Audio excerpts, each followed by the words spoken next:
ఇప్పుడు 17 తారీఖు ఈమె ఆచూకీ తెలియకుండా బయటకు వెళ్ళిపోయిందని అన్నారు కదా.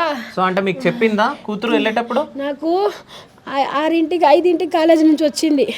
వచ్చి రెడీ అయ్యి మంచిగానే డ్రెస్ చేంజ్ చేసుకొని కిందకు వచ్చింది.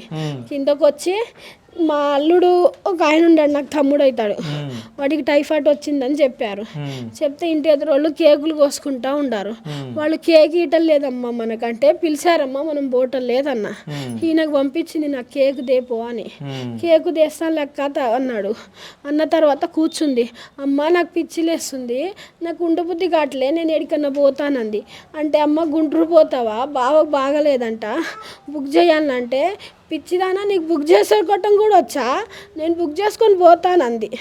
అంతే పోతావమ్మంటే ఇప్పుడు పోను, నేను చెప్పబెట్టకుండా పోతాను, నా మైండ్ బాగాలేదమ్మా, 2 రోజులు పోతా, నువ్వు తప్పు అనుకోవద్దు, నేను ఎవ్వరి కాడికి పోను, ఎవ్వరు వద్దు నాకు, నేను 2 రోజులు తిరిగి వస్తా అన్నది.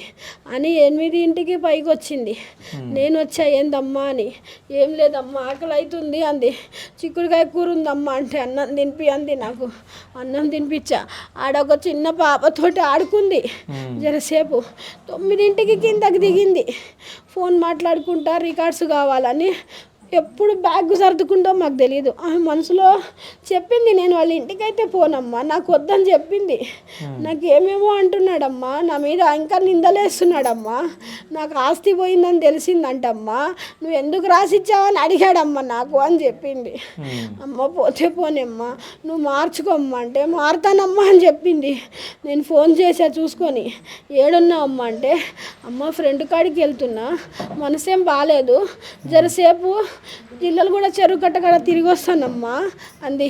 ఎవరమ్మా ఫ్రెండు? అమ్మ అఖిల వాళ్ళ ఇంటికి పోతున్నావా, శ్రీనివాస్ కాడికి పోతున్నావా, చరణ్ వాళ్ళ ఇంటి కాడికి పోతున్నావా అంటే నాకు ఫ్రెండ్స్ లేరమ్మా, ఉన్నారు, నీకు వీళ్ళే తెలుసు కదమ్మా అని చెప్పి అన్నది. నాకు వీళ్ళే తెలుసు కదమ్మా అన్న. నేను ఏడికి పోనమ్మా, జరసేపు తిరిగి వస్తానంది. ఫోన్ చేసింది, 5 నిమిషాల్లో వస్తున్నా, 10 నిమిషాల్లో వస్తున్నా అని ఫోన్ చేసింది. స్విచ్ ఆఫ్ చేసింది. మెసేజ్ పెట్టింది, అమ్మ నేను వస్తాను, నేను ఫోన్ చేస్తాను, నువ్వు అనుకోపోయి, నేను వాళ్ళ ఇంటికి పోనమ్మా, నువ్వు టెన్షన్ తీసుకోబాకమ్మా అంది. ఫోన్ స్విచ్ ఆఫ్ చేసింది. నాకు భయం. 1 దాకా తిరిగా మొత్తము, ఏడ కనపడలే. మీరు పెట్టి వేసుకుపోయా, నా బిడ్డ ఇట్లాగ అయ్యింది, ఇట్లాగాని ఎవరి మీద నా అనుమానం ఉందంటే పొలాన్ని ప్రేమిస్తుందని తెలిసింది సార్, మేము ఇట్ట చేసాము, అన్నీ ఇది చేసామంటే వాళ్ళు కంప్లైంట్ రాసుకొని మా ముందు ఫోన్ చేశారు. ఫోన్ చేస్తే వాళ్ళు ఫోన్ ఎత్తలేదు 3 సార్లు.